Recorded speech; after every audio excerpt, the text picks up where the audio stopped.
সেইটো মই এতিয়ালৈকে পোৱা নাই মই এতিয়ালৈকে গম পোৱা নাই তেনেকুৱা কথা মন্ত্ৰালয়ে জনাব আজি খুব সুন্দৰ লাগিল আমাৰ বহু প্ৰায় 15 কোটিতকৈ অধিক ধন খৰচ কৰি অন্যান্য প্ৰান্তৰ লগতে আমাৰ হয়বৰ গাঁৱতো আজি এটা অমৃত ভাৰত ৰেলৱে ষ্টেচন প্ৰতিষ্ঠা কৰা হৈছে ইয়াত খুব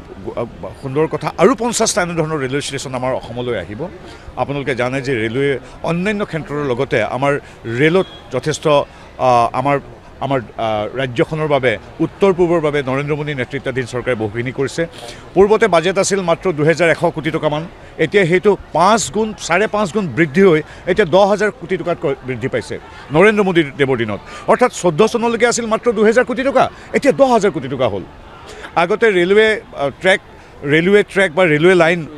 প্ৰত্যেক বছৰত 66 কিলোমিটাৰ মানৰ আধুনিকীকৰণ বা স্থাপন কৰাইছিল আজি দেশত 172 কিলোমিটাৰ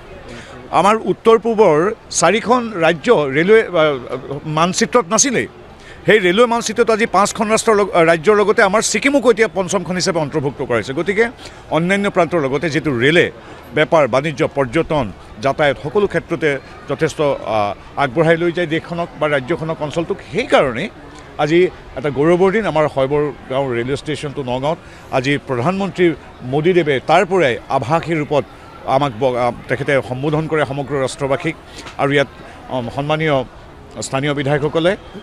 সকল তথা আমাৰ সন্মানীয় মহামহিম ৰাজ্যপাল আমাৰ মন্ত্ৰী কেশৱ মহন্ত সকলোৰে উপস্থিতিত আমিও উপস্থিত আছিলোঁ আজি হয়বৰ ৰেলৱে ষ্টেচনৰ আজি এই শুভাৰম্ভ হয় এটা খুব সুন্দৰ দিন কেৱল নগাঁৱৰ বাবে নহয় সমগ্ৰ অসমৰ বাবে সেইটো মই এতিয়ালৈকে পোৱা নাই মই এতিয়ালৈকে গম পোৱা নাই তেনেকুৱা কথা মন্ত্ৰালয়ে জনাব আজি খুব সুন্দৰ লাগিল আমাৰ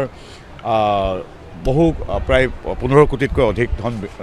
খৰচ কৰি অন্যান্য প্ৰান্তৰ লগতে আমাৰ হয়বৰ গাঁৱতো আজি এটা অমৃত ভাৰত ৰেলৱে ষ্টেচন প্ৰতিষ্ঠা কৰা হৈছে ইয়াত খুব সুন্দৰ কথা আৰু 50টা এনেধৰণৰ ৰেলৱে ষ্টেচন আমাৰ অসমলৈ আহিব আপোনালোকে জানে যে ৰেলৱে অন্যান্য ক্ষেত্ৰৰ লগতে আমাৰ ৰেলত যথেষ্ট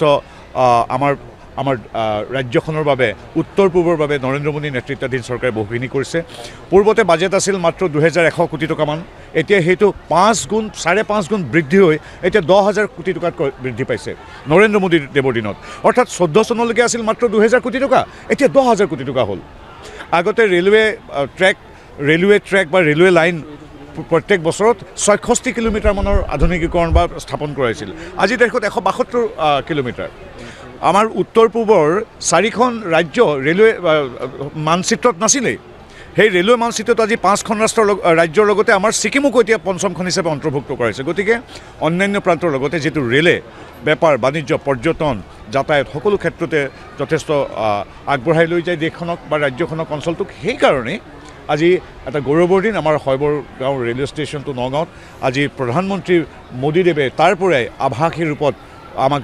তেখেতে সম্বোধন কৰে সমগ্ৰ ৰাষ্ট্ৰবাসীক আৰু ইয়াত সন্মানীয় স্থানীয় বিধায়কসকলে সকল তথা আমাৰ সন্মানীয় মহামহিম ৰাজ্যপাল আমাৰ মন্ত্ৰী কেশৱ মহন্ত সকলোৰে উপস্থিতিত আমিও উপস্থিত আছিলোঁ আজি হয়বৰ ৰেলৱে ষ্টেচনৰ আজি এই শুভাৰম্ভ হয় এটা খুব সুন্দৰ দিন কেৱল নগাঁৱৰ বাবে নহয় সমগ্ৰ অসমৰ বাবে